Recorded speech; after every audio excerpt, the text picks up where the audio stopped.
Assalamualaikum warahmatullahi wabarakatuh. Selamat pagi. Di sini saya akan mempresentasikan tugas saya untuk memenuhi tugas mata kuliah keahlian presentasi dan komunikasi. Pertama, saya akan share screen PowerPoint saya.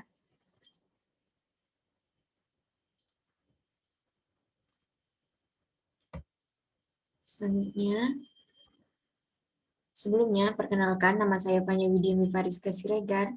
NIM saya 1814012123. Saya dari Komci angkatan 2018. Topik yang akan saya bahas di sini adalah cyber security. Nah, apa saja yang akan saya bahas? Yang pertama itu ada pengertian, jenis-jenis ancaman, manfaat, dan tipe perlindungan pada cyber security. Yang pertama saya akan membahas pengertian cyber security. Cyber security adalah perlindungan sistem yang terhubung ke internet, termasuk perangkat keras, perangkat lunak, dan data diri dari serangan cyber. Dalam konteks komputasi, keamanan terdiri dari keamanan cyber dan keamanan fisik, yang mana keduanya digunakan oleh perusahaan untuk melindungi pusat data dan sistem komputer mereka terhadap akses ilegal. Selanjutnya, masuk ke jenis-jenis ancaman pada cyber security. Yang pertama itu ada malware, ada ransomware, ada social engineering, dan juga ada phishing. Yang pertama, malware. Malware ini biasanya merupakan ancaman berbentuk software berbahaya yang bisa membahayakan pengguna komputer. Malware bisa membahayakan komputer dan penggunanya melalui penyebaran virus komputer, spyware, worms, dan masih banyak lagi. Selanjutnya ada ransomware.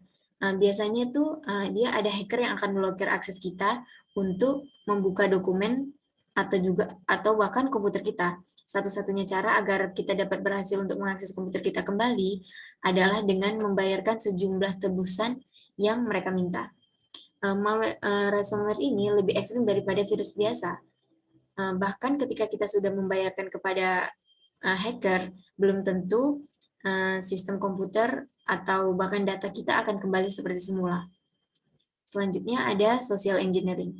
Social engineering yaitu memanipulasi pengguna untuk memberikan informasi sensitif seperti password atau jawaban untuk pertanyaan keamanan dan lainnya. Serangan yang didasarkan oleh interaksi manusia ini merupakan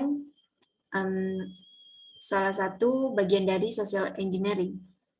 Biasanya ancaman ini memanfaatkan rasa ingin tahu manusia dan memancingnya untuk melakukan hal-hal yang mungkin biasa saja, padahal itu sangat membahayakan. Selanjutnya ada phishing. Phishing merupakan bentuk penipuan yang biasanya hadir melalui email. Penipu akan mengirimkan email menggunakan alamat yang mirip dengan sumber terpercaya. Tapi walaupun begitu, akan ada satu atau dua huruf yang berbeda yang biasanya tidak terlihat secara kasat mata. Phishing ini bertujuan untuk mencuri data sensitif seperti nomor keamanan kartu kredit, password, dan informasi penting lainnya. Selanjutnya ada manfaat dari cyber security.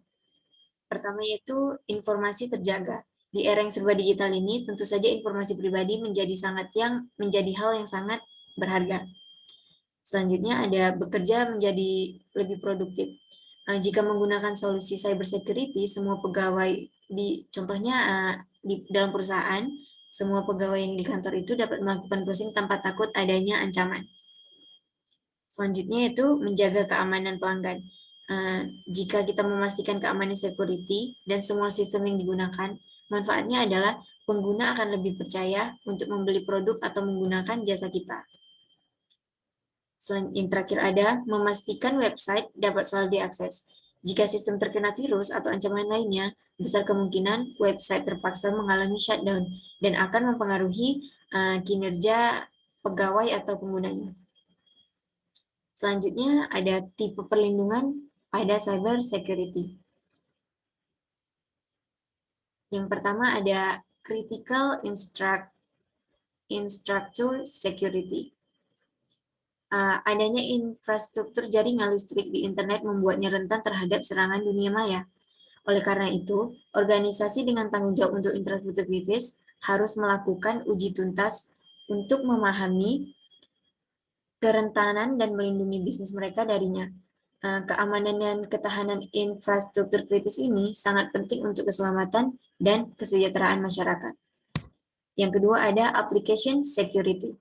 Aplikasi jauh lebih mudah diakses melalui jaringan, sehingga adopsi langkah-langkah keamanan selama fase pengembangan menjadi fase penting dalam suatu proyek. Adapun jenis-jenis keamanan aplikasi antara lain program antivirus, firewall, dan program enkripsi. Tipe keamanan ini dapat mencegah masuknya akses yang tidak sah. Organisasi juga dapat mendeteksi aset data sensitif dan melindunginya melalui proses keamanan aplikasi khusus yang terlampir pada suatu set data. Yang ketiga ada network security.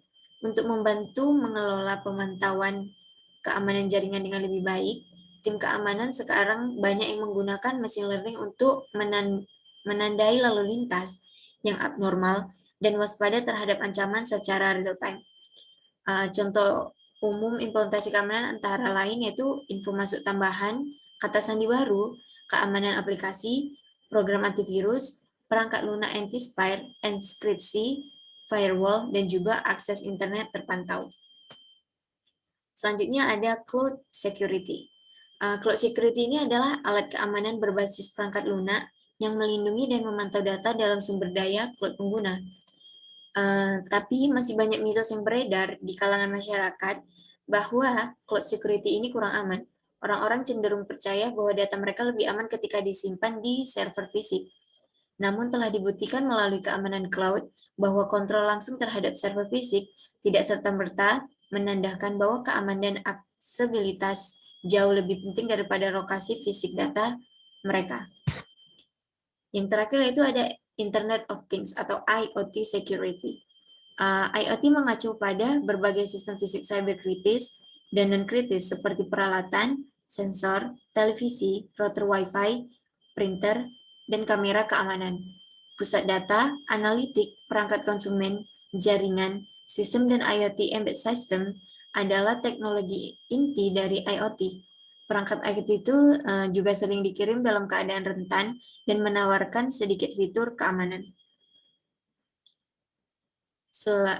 Sampai di sini presentasi yang bisa saya berikan. Untuk kekurangan dan kesalahan saya mohon maaf. Saya sudahi dengan Assalamualaikum warahmatullahi wabarakatuh.